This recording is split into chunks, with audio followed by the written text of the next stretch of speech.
दोस्तों, welcome to the agree कौशाला। और आज हम आपके लिए लेकर आए हैं फिर से part 2 post agri training previous year 2019 solve question paper with easy and with a detail analysis and explanation of each and every question. दोस्तों सो बने रहिए हमारे साथ। सो करते हैं स्टार्ट वीडियो। दोस्तों without any delay let's start our session. दोस्तों first question for the session is the meiotic division takes place in. दोस्तों जो म्योटिक डिवीजन है जनरली क्या होता है दोस्तों, जो रिप्रोडक्टिव होते हैं ना, जो रिप्रोडक्टिव टिश्यूज या ऑर्गन होते हैं वहाँ पे टेक्स प्लेस होते हैं, ठीक है। और ऑप्शंस हैं लीफ, स्टेम, फ्लावर और रूट। दोस्तों अगर आपको पता होना चाहिए तो रिप्रोडक्टिव सिस्टम फीमेल या मेल होगा वो कहाँ पे होगा, फ्लावर पे होगा, ठीक है ना। Then flower contain this female and the male reproductive system, so meiosis division भी फ्लावर में ही होगी। अदर देन डेट अगर हम माइटोटिक डिवीजन की बात करें, इन case of plant the mitotic division generally क्या होता है दोस्तों, मेरिस्मेटिक टिश्यू में होता है। किस में होता है दोस्तों, meristematic tissue.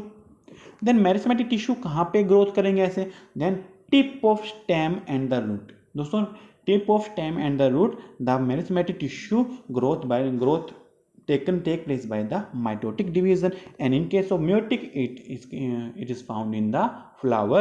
Then question 22nd, vessel, tracheids, wood fiber and wood parenchyma are components of xylem, phloem, modularis, cortex. So xylem is the right answer because xylem contain vessels, tracheids, wood fiber and the wood parenchyma. So proceeding to next question, the stomata are shrunken in means reduced stomatal size. Okay, so reduce size क्या होगा दोस्तों, water की जो storage है उसको बढ़ाने के लिए होगा, ठीक है। So option is the hydrophytes, mesophytes, xerophytes, halophytes.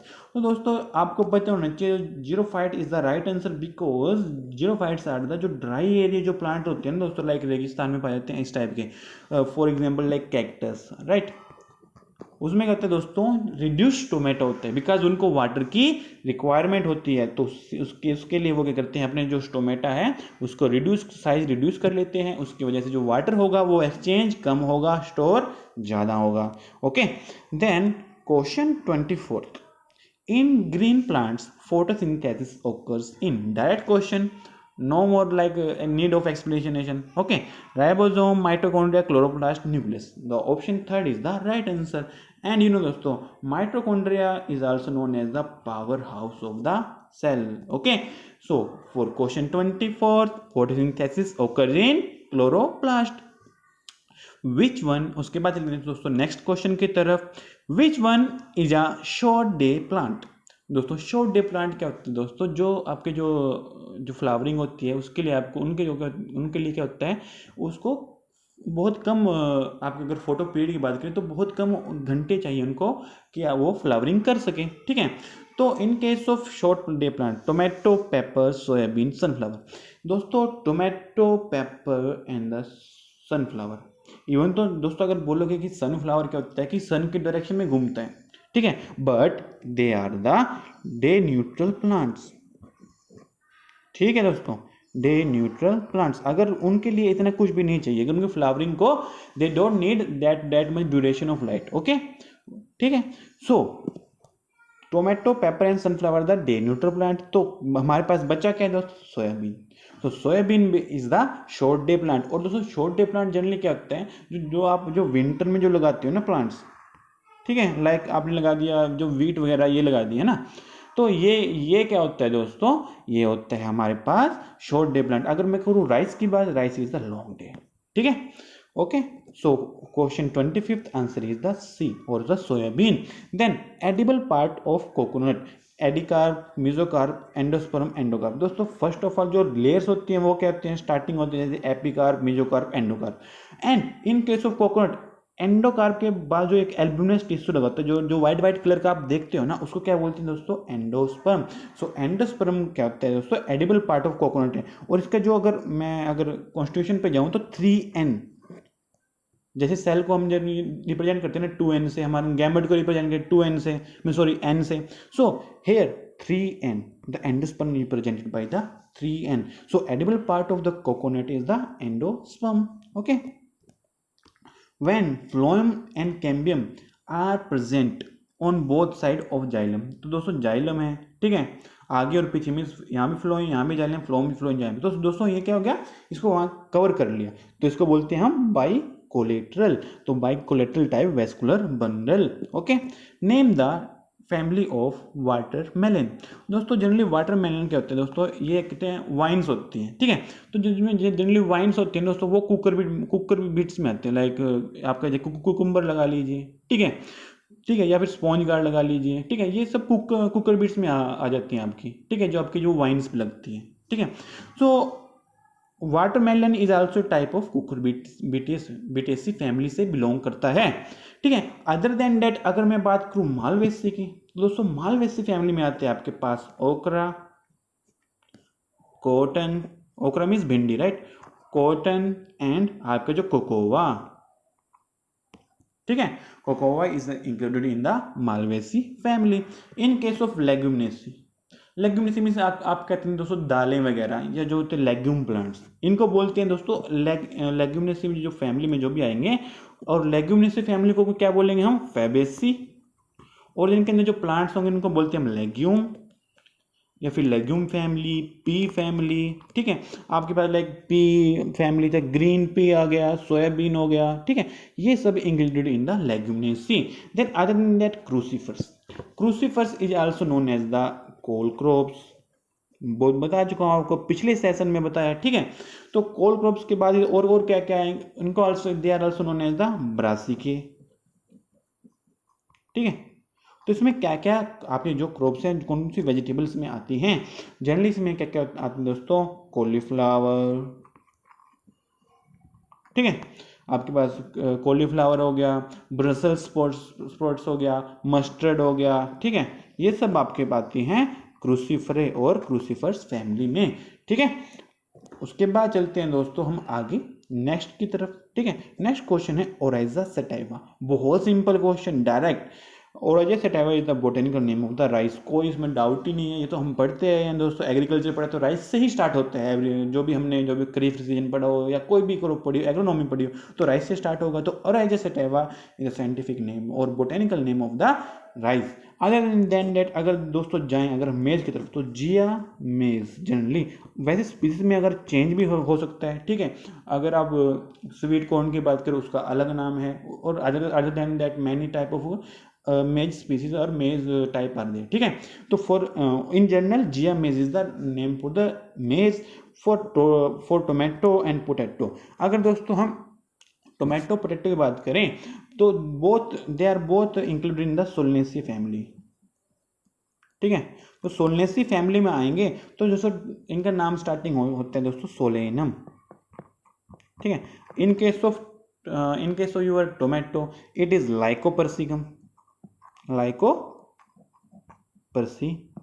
In case of potato it is Solanum tuberosum, ठीक है। तो यहाँ से दोस्तों कई बार लोग कंफ्यूज हो जाते हैं कि ना कि भाई अगर पोटैटो तो है Solanum tuberosum, then what about the sweet potato. Sweet potato होता है दोस्तों आपका जो साइंटिफिक नेम की बात करें तो सोलेनेसी फैमिली में तो बिल्कुल नहीं है, फर्स्ट ऑफ ऑल ये। उसके बाद आते हैं दोस्तों इपोमिया बटाटा वड़ा इपोमिया बटाटा is the scientific name for the sweet potato, ठीक है। और इसके साथ चलते हैं दोस्तों 30th क्वेश्चन और आज के 10th क्वेश्चन की तरफ। नाइट्रोजन फिक्सिंग बैक्टीरियम, दोस्तों नाइट्रोजन फिक्सिंग बैक्टीरियम भी 2 टाइप्स के होते हैं आपके पास, symbiotic and free living, okay. इन्होंने पूछा है कि नाइट्रोजन फिक्सिंग बैक्टीरियम कौन सा है, एस्क्रिचिया, डिप्लोकोकस, एजेटोबैक्टर, हेमोफिलस। दोस्तों एजेटोबैक्टर विदाउट कोई डाउट लगा दीजिए, because other than that they are not the nitrogen fixing bacteria, okay. So अगर मैंने बात की थी स्टार्टिंग में कि भाई सिम्बायोटिक होती हैं, फ्री लिविंग होते हैं, अगर मैं सिम्बायोटिक के बहुत एग्जांपल दूं दोस्तों, एग्जांपल भी आते हैं आपके पास, क्वेश्चन भी पूछते हैं ये किस टाइप का सिम्बायोटिक है, फ्री लिविंग है, बिकॉज जनरल नॉलेज टाइप है ना, सो बहुत ही रिपीटिव क्वेश्चन होते हैं। लाइक सिम्बायोटिक में आते हैं दोस्तों राइजोबियम किसके साथ एसोसिएटेड होते हैं दोस्तों, किसकी रूट के साथ एसोसिएटेड होता है दोस्तों, जनरली होता है पी के साथ। और लेग्यूम्स के साथ होता है दोस्तों वो होता है Rhizobium. Then Azospirillum, Azospirillum generally होता है दोस्तों सीरियल्स के साथ, ठीक है, सीरियल्स ग्रासेस के साथ होता है associated Azospirillum. Other than that symbiotic होता है दोस्तों फ्रैंकिया, FRANKIA, ये दोस्तों 3 जो है स्टैंडर्ड है दोस्तों, ठीक है, सिम्बायोटिक के, ये ध्यान रखिएगा, Frankia, rhizobium, Azospirillum. Other than that अगर मैं बोलूँ फ्री लिविंग बैक्टीरिया जो नाइट्रोजन फिक्सिंग करते हैं वो हैं दोस्तों BGA, ब्लू ग्रीन एल्गी, ठीक है, या फिर साइनोबैक्टीरिया कह लीजिए, ठीक है, cyano bacteria BACT dot bacteria ERI, ठीक है। देन एनाबीना, एनाबीना है दोस्तों, और Anabaena. Then Nostoc, NOSTOC, Azotobacter अभी बड़ा, बेरेंकिया है, क्लोस्ट्रीडियम है, ठीक है। तो दोस्तों ये सब हो गए free living bacteria. And question 30 का जो राइट आंसर था वो था एजेटोबैक्टर, ऑप्शन 3, ओके। इसके साथ चलते हैं नेक्स्ट क्वेश्चन की तरफ। Depth of the sowing seeds of dwarf wheat it should be 2 centimeter, 4 centimeter, 6 centimeter, 8 centimeter. तो दोस्तों क्वेश्चन है 31 और पूछे गए व्हीट। तो जनरली दोस्तों जो ड्वार्फ है ना, जो ड्वार्फ व्हीट होती है वो जनरली 5 to 6 सेंटीमीटर के बीच होती है। तो राइट आंसर वैसे दोस्तों यहाँ पे है 3rd, ठीक है। अदर देन डैट अगर बात करें, अगर हम कन्वेंशनल की बात करें तो 8 to 9 सेंटीमीटर की होती है। अगर जो हम कन्वेंशन की बात करें तो ये है जो 8 सेंटीमीटर है दोस्तों, ये कन्वेंशनल है, जो आपके जो कल्टीवर्स वगैरह हैं, ठीक है। और इन केस ऑफ अगर बात करें इन केस ऑफ ड्वार्फ व्हीट तो उनके दोस्तों होती है 5 to 6 सेंटीमीटर के बीच में, ठीक है। सो क्वेश्चन 31 का वैसे तो उनके 3rd, बट अगर हम लास्ट ईयर जो आंसर की है उसके साथ मैच करें तो उसका होगा दोस्तों 2nd, ठीक है। यहाँ पे थोड़ा कंफ्यूजन क्वेश्चन है, ठीक है, यहाँ पे थोड़ा ध्यान रखिएगा, कंफ्यूजन क्वेश्चन है तो इसका कोई मतलब स्पेसिफिक आंसर हम कह नहीं सकते, बट अगर किताब के अनुसार चले तो 5 to 6 centimetre is the right answer for the dwarf wheat, आपकी जो डेप्थ होती है, ठीक है। इसके अलावा अगर मैं बात करूँ वेट की, अगर बात करूँ दोस्तों बहुत इंपॉर्टेंट टाइप लगा लीजिए, जैसे लगा लीजिए जो सीड रेट होती है वो तो आपको पता ही होना चाहिए। मगर पर हेक्टेयर की बात करूँ दोस्तों 100 kg पर हेक्टेयर आपका लग जाता है, और पर एकड़ के हिसाब से बात करूँ 2.5 से इसको डिवाइड कर दीजिए तो मंथ आपको चलता है 40 kg पर एकड़। तो 40 kg पर एकड़ इज द वीड और seed rate for the wheat, okay. Then आता है दोस्तों place of origin of the pearl millet. Pearl millet होता है, पर्ल जो मिल्ट है दोस्तों उसको बोलते हैं हम बाजरा, ठीक है। पर्ल मिल्ट होता है बाजरा, और इसका जो ओरिजिन है अफ्रीका, कनाडा, US, जापान। तो option A is the right answer, Africa is the origin for the pearl millet. और इसका नाम भी दोस्तों pennisetum glaucum, GLAUCAM। One more type of pearl milt is there, ठीक है, other than this, but generally Penicillium is the glaucum is the scientific name for the pearl milt. Phalaris minor, weedicide controlling Phalaris minor is the in a wheat crop is means phalaris minor को control करने के लिए weedicide कौन सा use करते हैं दोस्तों हमको ध्यान रखना चाहिए। फेलेरिस माइनर में बहुत टाइम क्वेश्चन पूछा है, means because phalaris minor is the most destructive weed in wheat crop और specific weed for the wheat crop. इसको दोस्तों फेलेरिस माइनस को अगर हम हिंदी में बात करें इसको बोलते हैं हम गुल्ली डंडा, गली डंडा है जो भी है, ठीक है, गुल्ली डंडा भी बोलते हैं, ठीक है। फिर हमको इसको बोलते हैं हम कैनरी ग्रास भी बोलते हैं, ठीक है, ठीक है दोस्तों। और इसको बोलते हैं हम गेहूं सा, मीन्स गेहूं जैसा दिखते तो गेहूं सा बोलने लग गए, ठीक है। तो फेलारिस माइनस को कंट्रोल करने के लिए क्या होता है, एट्राजिन, आइसोप्रोटोन, पैराक्वेट, डुफोर्डी। Then isoproturon is the right answer for the to control phalaris minor in the wheat. Option second is the right answer. Then proceeding to next question, time of transplanting boro paddy. दोस्तों 3 types is there, ओस, अमन and बोरो, ठीक है। ये तो दोस्तों इनके जो आपकी जो सोइंग सीजन है, ठीक है, सोइंग जो हार्वेस्टिंग टाइम है उसके बेसिस में सोइंग टाइम पे लगाया है, ठीक है। इन्होंने बोला है कि ओस होता है जो प्री खरीफ होता है, या फिर इसको बोलते हैं ओस को बोलते हैं हम ऑटम भी, autumn rice, okay. And in case of this boro is also and summer rice, ठीक है। अमन होता है दोस्तों वो होता है अमन शांति का है तो मतलब विंटर राइस, ठीक है। जो इनके जो दोस्तों इनके जो ट्रांसप्लांटिंग है, जो भी इनके जो सोइंग वगैरह, जो ट्रांसप्लांटिंग पूछा है बेसिकली, जो अगर बात करें सोइंग वगैरह की, तो इनको दोस्तों मई जून में लगाते हैं। किसको? जो आपकी जो प्री फॉर ऑटम को है, ठीक है। अगर अमन की बात करें, जो विंटर है, इसको बोलते हैं हम जून जुलाई वगैरह में, ठीक है। जून जुलाई कहाँ गए, सॉरी, जून जुलाई वगैरह में इसको लगा लेते हैं। बाकी बचा हुआ आपके पास क्या है दोस्तों, आपके पास कट गया था दोस्तों, ठीक है। आपके पास दोस्तों बचा बोरो, ठीक है। बोरो को हम बोलते हैं जो समर है, इसका जो ट्रांसप्लांटिंग होते हैं जनरली, इसको जो कहते हैं दोस्तों हार्वेस्ट कर लेते हैं समर में, इसलिए इसको समर पैडी बोल दिया, ठीक है, ठीक है। तो इसको अगर हम बात करें तो इसको दोस्तों जनरली अक्टूबर नवंबर लगाते हैं और दिसंबर तक हम इसको ट्रांसप्लांटिंग हो जाती है। तो टाइम ऑफ ट्रांसप्लांटिंग पूछा हुआ दोस्तों, देन मार्च जुलाई अगस्त तो हो नहीं सकता, then December is the right answer. Then question 34 option D is the right answer, ठीक है। Then scented variety of rice, दो सेंटेड होते हैं, इंक्लूडिंग बासमती राइस भी होते हैं सेंटेड वैरायटी, ठीक है।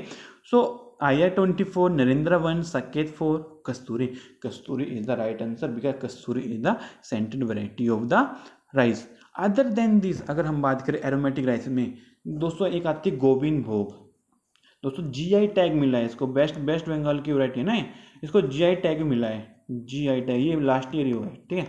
तो गोविंद भोग इज आल्सो है एरोमेटिक राइस, ठीक है। अदर देन दैट हम बात करें तो अम्बे मोहर, ठीक है, राधुनी फगोल, ये सब जो वेराइटीज हैं ये हैं हमारी सेंटेड वैरायटी और एरोमेटिक वैरायटी। और अगर बासमती राइस की बात करें, उसकी जो वेराइटीज होंगी वो भी सेंटेड वैरायटी और एरोमेटिक वैरायटी में इंक्लूडेड होंगी। So question 35 option 4 is the right answer. Then दोस्तों question 36, the kernel of the groundnut contain oil percentage of, means oil percentage basically groundnut में कितना होता है, ये पूछा गया है, ठीक है। 20, 32, 48, 64, option C is the right answer. The 48% oil percentage in the groundnut. Other than that अगर बात करें 32 ऑप्शन की, मतलब 33, नियरली 33 मीन्स 1/3 क्या किसी में, तो दोस्तों आपकी जो मस्टर्ड होती है ना दोस्तों, मस्टर्ड का जो ऑयल कंटेंट होता है वो होता है 1/3, ठीक है। उसके अलावा बात करें हम 20% की, दोस्तों 20% जो ऑयल होता है वो सोयाबीन में मिलता है आपको, 20% oil and nearly I think more than 40%, 42% nearly protein होता है इसमें, ठीक है। और अगर बात करें 64% की, तो नियरली 60% अगर हम बात करें 60% नियरली आई थिंक कोकोनट में आपको जो ऑयल है वो कंटेंट आपको देखने को मिलता है। But for ground nut is the 48%, means nearly half of the its weight, means half, nearly half, 48 to 50%, right. So ground nut में होता है 48%, ठीक है, 32% और नियरली 33% होता है आपका मस्टर्ड में, okay. So for question 36 C is the और third is the right option. Then optimum diameter of the potato tuber for the series, दोस्तों ये तो बहुत डायरेक्ट क्वेश्चन है, बहुत स्पेसिफिक क्वेश्चन है, कई लोग इसको जानते भी नहीं होंगे, तो ये आपको इस लाइक क्वेश्चन थे दोस्तों, ये ना आपको ना लाइक मेरिट में या तो इंक्लूडेड नहीं कर पाते लोग, जो इंक्लूड कर पाते हैं वो गलत कर देते हैं, ठीक है। तो इस टाइप क्वेश्चन को आप जनरली जैसे ध्यान छोड़ ही दीजिएगा, because rather than going in negative marking, तो छोड़ दीजिए। अगर आपको कोई आइडिया है तो लगा दीजिए। बाकी optimum diameter for potato tuber अगर बात करें 1.5 centimeter, 2.5 centimeter, 4.5 centimeter, 5.5 centimeter, then option 2 is the right answer. 2.5 centimeter is the optimum diameter for the potato tuber for seed, okay. Then first irrigation in the dwarf wheat, और wheat में जो होती है वो कब होती है दोस्तों, 10 to 15 days, 20 to 25 days, 35 to 40 days, 50 to 55 days. दोस्तों जो व्हीट होती है इसके जो क्रिटिकल स्टेजेस होते हैं, बहुत इंपॉर्टेंट क्वेश्चन आते हैं दोस्तों, क्रिटिकल स्टेजेस से rather than days after sowing से critical stage are the more important. जो क्रिटिकल स्टेज होती है दोस्तों CRI, crown root initiation stage is the critical stage for the wheat, and 20 to 25 days this after sowing, DAS का मतलब होता है दोस्तों डेज आफ्टर सोइंग, ओके।